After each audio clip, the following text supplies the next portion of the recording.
Over the past year, has President Biden done a good job following through on his promises to support immigrant communities? While the president did stop funding for the construction of Trump's border wall, end the public charge rule, reverse the so-called Muslim ban, and undo some of his predecessors' unfair immigration policies, many immigration advocates claim that Biden has failed to live up to his biggest promises. Stay tuned because we are going to take a look at President Biden's immigration performance over the last year, including the Build Back Better reconciliation bill and all its immigration provisions. And if this is your first time on my channel, be sure to subscribe and turn on notifications for regular immigration news updates.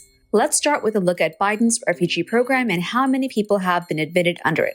In 2020, then President Trump admitted 11,814 refugees, the lowest amount since the start of the Refugee Act in 1980. After taking office, President Biden surprised everyone by upholding Trump's refugee admissions cap of 15,000 and only raised it to 62,500 in May after receiving backlash from immigrant communities. Despite this increase, the Biden administration still only admitted 11,411 refugees by the end of fiscal year 2021, which was 400 fewer than the former President Trump.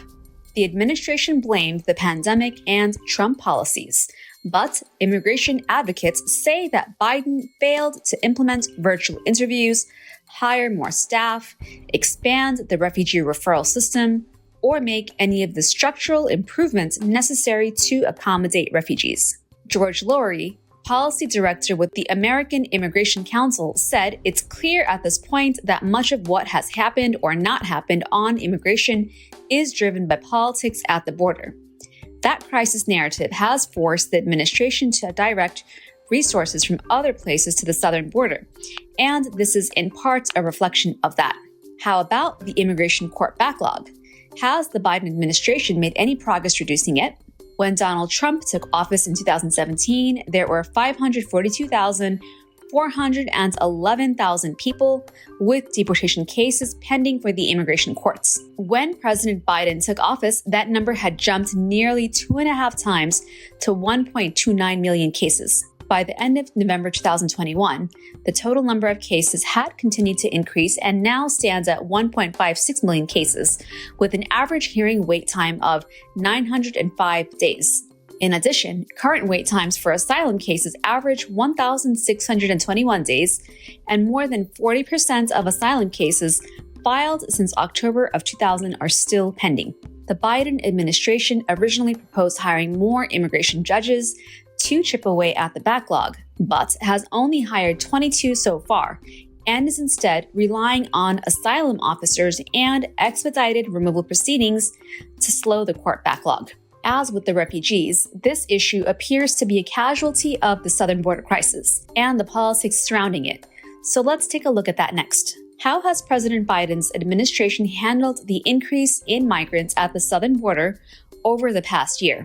Customs and Border Patrol encountered 1.7 million illegal border crossings in fiscal year 2021, which is the highest number since the government started tracking in 1960. Rather than providing relief for asylum seekers, President Biden has used programs like Remain in Mexico, Title 42, and expedited removals to deport 1.28 million people in just 1 year, which is almost 500,000 more than the 3 years of the Trump administration.